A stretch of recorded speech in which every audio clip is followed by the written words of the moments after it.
Welcome to Inside Wealth. I'm Robert Frank, CNBC Wealth Editor, and today we are taking off with NetJets. We are honored to have the president of NetJets, Pat Gallagher, joining us today in the NetJets hangar in Teterboro, New Jersey. Thanks for joining us. Pleasure to be here, Robert. I've seen competitors come and go. I've seen business models come and go. I've seen brands come and go. I've seen you through ups and downs, through COVID, through the financial crisis. And it's like nothing can touch you guys. What do you attribute that kind of long-term dominance to, in addition to obviously a model that NetJets created, which is you don't have to own the whole aircraft, you don't have to worry about hiring your pilots, making sure you have enough fuel, making sure the insurance is right. You guys do that for me, but I get a fraction of it. Aside from that, what's been the secret to success for NetJets?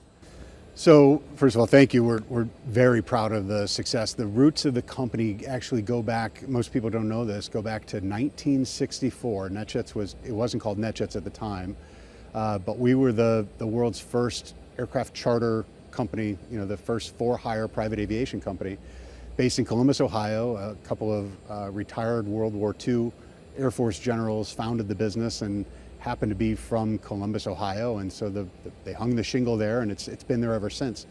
The fractional ownership concept, the shared, we call it a sharing economy now, but that wasn't a thing in '86 when the first fractional share was sold at NetJets. So we like to think that we to some extent invented that sharing economy idea. So that came along in '86.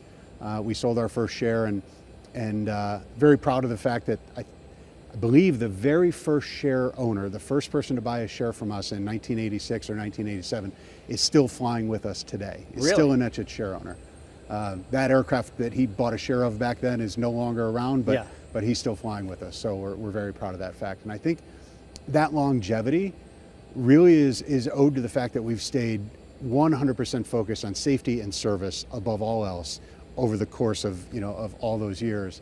And that's really what we wake up focused on every day at NetJets, is how do we further improve our safety margins, and how do we deliver the very best service that we can. And we've done those two things very well, and the market share takes care of itself, and the customer retention takes care of itself.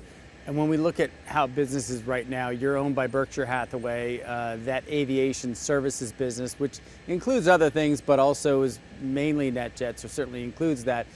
They were up 10% in revenues for the most recent quarter. What do you see as the sort of revenue run rate for the rest of the year? And is there anything right now that's clouding that outlook, so to speak?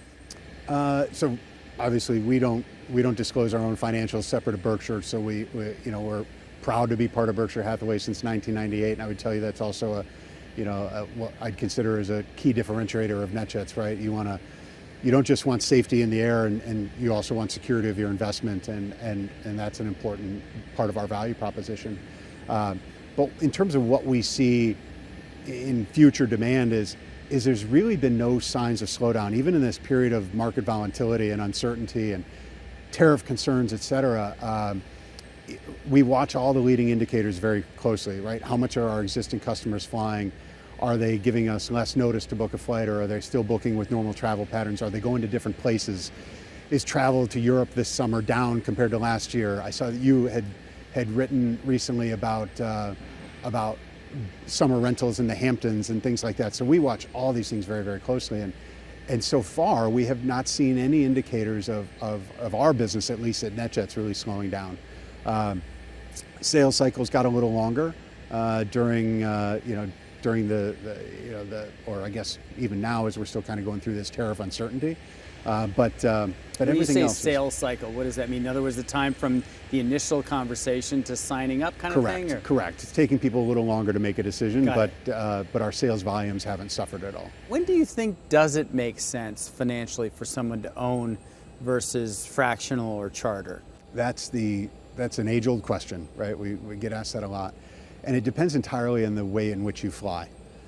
So if you are an individual and you live in New York and you've got a second home, in Florida or in the mountains, and you want to travel back and forth, but you're going to stay for a week at a time, it may not make a lot of financial sense to just park that aircraft and then put the pilots up in a hotel or airline them back to wherever they're coming from, or deadhead the airplane back to where it's based. So that might not make sense. Whereas if you own you're a company that has a jet and you have plants all over and you're doing day trips out and back and you're flying 400 or 500 hours a year, then it might make a lot more financial sense to own a plane. And we have a business at NetJets called Executive Jet Management, or EJM, which manages over 250 airplanes for companies and private individuals who have chosen to buy their own airplane for just that reason. So they own it, but you do all the staffing, you worry about the maintenance, all that stuff. Correct. We have total oversight of the plane. What surprised me as I got to know people that flew private is that it's often not just one solution. They may own a plane and they also use NetJets and they charter. And so at first I was like, why would you do all that? Why would you own your own plane? Why would you ever take a NetJets share and or charter if you own your own plane? So tell me about the multiple solutions that people often have. We often just say, oh, they own their private jet or they fly private, but why is it such a mix sometimes? I think it's a diversified portfolio approach to some extent, right? If you own your own airplane, your pilots are going to have vacation time, right? That's going to necessitate you to find another option. If you own your own airplane, there's going to be inspections that are required based on the number of hours on the airplane or calendar events that come due, and in some cases that can put an aircraft down for weeks, even months at a time. And if you want to travel during that period, you're going to need another solution. Some people choose to charter their aircraft out. If they own their own jet, they might charter it out to earn some revenue that offsets some of your ownership costs. And some people will say, well, I'm going to charter my airplane for that trip to Europe because it'll generate a bunch of revenue for me, and then I'll just use a jet card that I keep in my back pocket for if I need to run somewhere quickly, because I don't want to be stuck. That defeats the whole purpose of owning the airplane to begin with. That's interesting. And where are your owners flying most often right now? What are the most popular routes? And to the degree that you've seen any change either this year or in recent years about, oh, you know what, that route is becoming more popular. That's a new thing. They're flying here now as opposed to there. What are you seeing in terms of your most popular routes right now and what you're seeing emerging as, let's say, 5-10 years from now that will be more popular? The locations where we have the highest amount of traffic wouldn't surprise you, right? It's New York, it's South Florida. So is that New York, Florida, is that probably the most common private plane route in the world, probably? Probably, though I would tell you New York, DC is actually a very high volume route as well. Especially now. So New York, South Florida, DC, Texas, San Francisco, Los Angeles. So the places where we frequent wouldn't surprise you at all. We've seen a migration to the Sun Belt, not just at NetJets, but across the high net worth and overall. And with that, we've seen less seasonality in places like Palm Beach and Naples, Florida, or Scottsdale, which are becoming very busy year round, right? You see less of that up and down demand. We've seen increases in places like Austin, Texas, Nashville, Columbus, Ohio, are three cities that come to mind that have grown a lot in recent years and climbed the ladder in terms of where they stack rank by demand. And meanwhile, we've seen LA lose ground from a traffic perspective. We've seen San Diego lose traffic. We've seen San Francisco probably lost traffic for a while, but is it near the top again now? What do you see in terms of San Francisco over the past 5 years? So interestingly, for NetJets in particular, I would say our area of greatest market share, measured by the percentage of flights of business jets departing, is higher than anywhere else in the country, right? And so I think that, particularly out of San Jose versus SFO. But we look at the market collectively, and I'm proud of that because you think about the tech money is investing in the shared economy, and that makes sense. And people look at the cost of flying private, and they say, well, there's only a small sliver of the population can afford that. What do you see as your total addressable market for NetJets, and how do you see that growing, and just the broader picture of wealth growth and creation, especially in the U.S.? So the U.S. there's a phenomenal opportunity, which you've reported on. We've all talked about the $80 trillion of wealth transfer that's coming in the next 20 years, and people talk about how that next generation is going to invest differently, right? They want more private equity, they want more crypto, They want less stocks and bonds, and we're seeing that in our business where, the mother and father owned their own jet, and when they pass the baton to the kids, the three kids get together and sell the aircraft, and they all take a NetJets share, and so we're now seeing a generational shift in our clients. And so you think the younger wealthy are more likely to do they're more used to the rental economy as opposed to the ownership economy, whether it's their house, whether it's their cars with Uber, or maybe with their planes? Do you think that they're more likely to like the fractional model than the parents? Yeah, I think we're absolutely going to benefit from the sharing so economy, and in a sharing economy, scale really matters, right? Yeah. It's something that we feel we're well positioned because of that. And what about just overall market, total addressable market? I mean, how big is this market? Do you think, how many people could really afford NetJets, and are you really maxed out in terms of that population unless we get a huge stock market growth, or do you think there's a lot more room to run? There was some research done years ago, and I think it was a McKinsey study that suggested that there was only about 10% of the people and businesses with the financial wherewithal or demographics that were flying privately that could afford to, right? And then the pandemic, as we talked about a minute ago, certainly unlocked a portion of that, right? And there was some portion of those people, but if the private aviation market expanded by 40% during that period of time, you still only got 14% of the addressable market, right? So there's still an enormous opportunity out there of companies and individuals who can afford to do it, who aren't, and aren't for various reasons, whether it's sustainability concerns or their concerns about just the optics of it relative to their children, or you don't know. But for us, the ultimate luxury is the absence of worry, right? And we're trying to make sure that we address luxury in the terms of however our customer defines it. So certainly flying privately is the luxury, is maybe the ultimate luxury, but every customer's requirements are different. For some, it's just wanting to be able to see my grandkids more often. For others, it's for health reasons, it's hard to navigate a commercial airport. For somebody else, it might be just I get so few moments with my family because of my work schedule that when I can, I want the travel to be really easy. But whatever that customer's individual needs are, we want to meet them where they are. And I know sustainability has been a big focus for NetJets. So what are you doing there?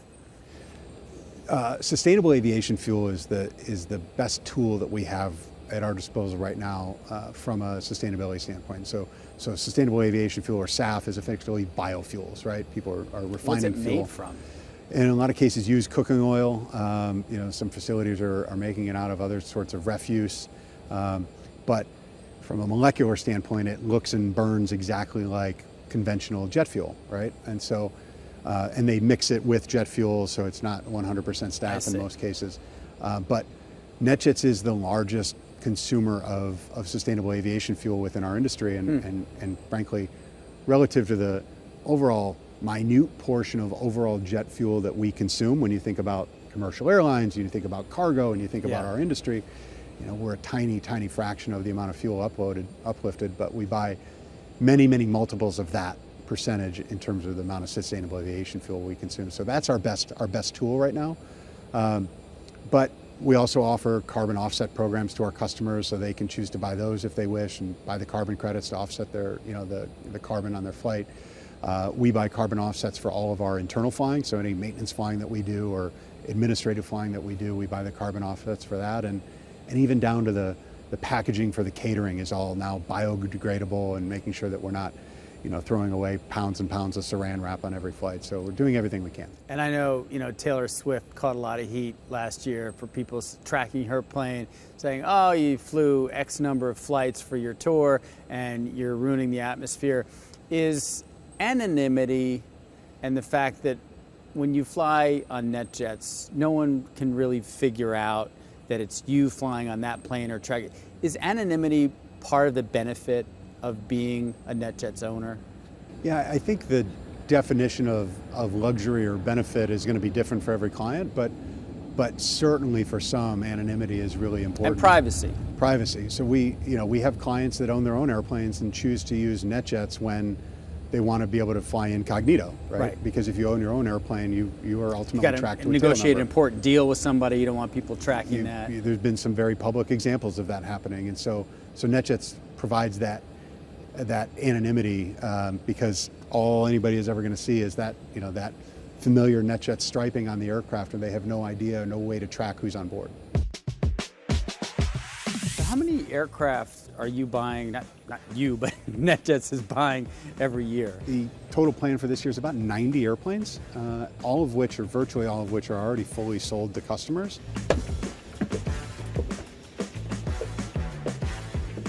Oh, wow. I can totally stand up in here. Along with 12 of your friends. Wow. But that's got to be unusual, but also like a big selling point, is that if you're 6 foot plus, you can stand up. This is what we consider an ultra long range aircraft, and you get that stand up cabin.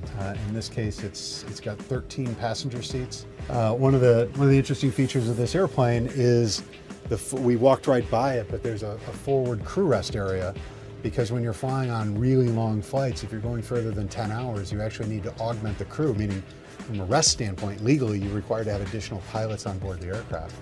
So there's actually a bunk bed set up in there for crew members, so you can bring up to 2 additional crews. You know, the NetJets crew, there's like this cult around the NetJets. People love their NetJets crew members. They have their favorites. You often, or at least sometimes, don't have flight attendants because the crew will take care of the passengers when they're here. How do you create that culture for your crew, and how important are those, call them pilots, but they're really more than that, for NetJets? Yeah, our pilots are by far the largest portion of our workforce, right? We're a business worldwide of about 9,000 plus employees, and greater than half of them are our pilots, and they are among the best in the world at what they do. And they make all the difference from a customer service standpoint as well.